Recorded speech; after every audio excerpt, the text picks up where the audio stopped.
제게는 보배 같은 아이가 하나 있습니다. 그 어떤 것보다도 소중하고 귀한 아이입니다. 바라보고만 있어도 그저 좋기만 한 그 아이가 다음 달에 결혼을 합니다. 결혼을 앞두고 이것저것 같이 준비하다 보니 옛날 생각이 많이 나네요. 그래서 이 사연을 보내어 구독자 여러분께 제 소중한 아이와의 추억을 들려드리고자 합니다.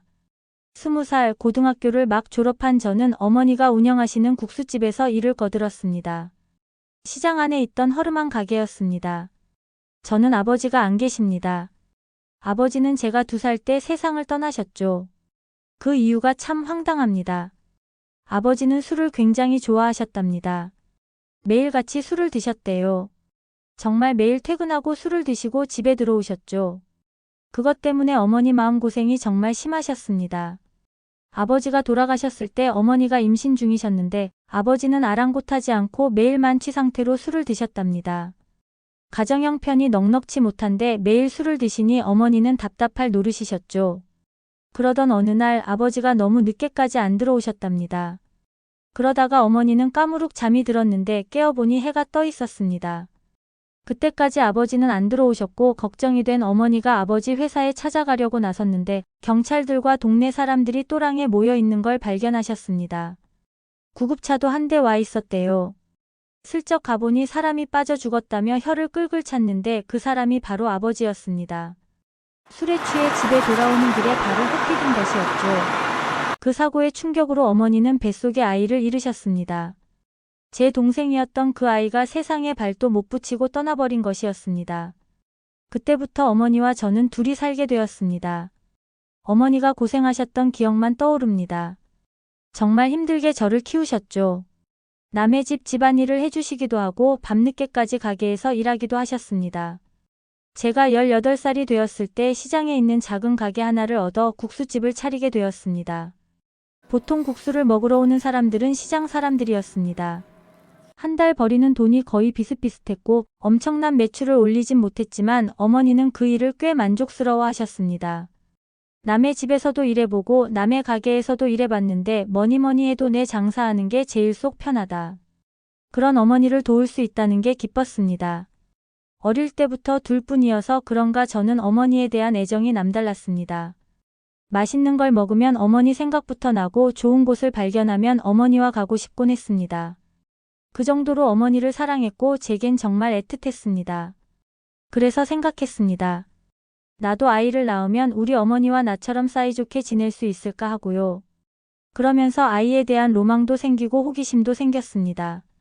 나중에 결혼을 한다면 아이를 낳아서 우리 어머니처럼 사이좋은 친구같이 지내야겠다고 생각했습니다. 분명 좋은 엄마가 될 수 있을 것 같다고 생각했죠. 하지만 그렇다고 빨리 결혼하고 싶은 마음은 없었습니다. 실은 제가 남자에 대한 거부감이 좀 있었거든요. 왜 그랬을까 곰곰이 생각해보면 아마 아버지 때문이지 않았나 싶습니다. 아버지가 매일 술을 드셨다고 했잖아요. 그러다가 결국 우리 곁을 떠나셨고 그 때문에 어머니가 많이 고생을 하셨죠. 그 기억이 제 머릿속에 깊게 박혀서 남자를 멀리하게 된 것 같았습니다. 국민학생 때 반에서 어떤 남자애가 저를 좋아한다고 하면 피해 다녔습니다. 고등학생 때도 동네 오빠가 저를 좋아한다고 했었는데 그 말 듣자마자 도망쳐 버렸죠. 그 정도로 거부감이 심했습니다. 그랬던 제가 이성에게 마음을 열게 된 계기가 생겼습니다. 그건 저희 가게 단골 손님 때문이었습니다. 그 단골 손님은 매번 우렁찬 목소리로 안녕하세요. 잔치국수 곱빼기 둘이요. 라고 주문하곤 했습니다. 그는 이틀에 한 번꼴로 가게에 들러 식사를 했습니다.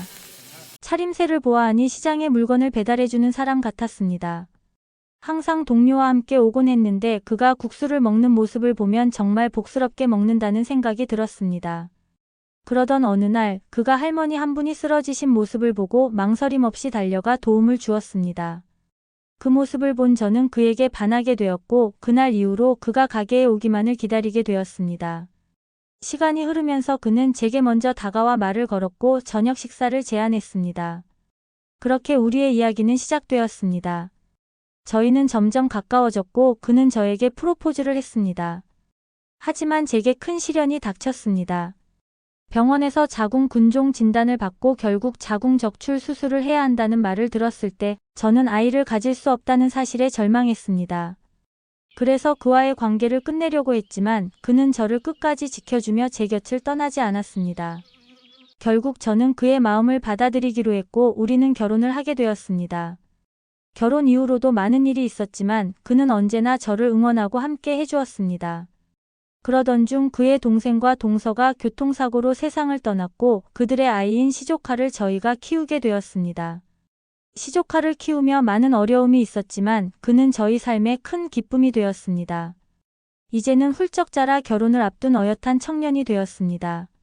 그가 저희를 혼주석에 앉히겠다고 한 것이 얼마나 뭉클하던지요.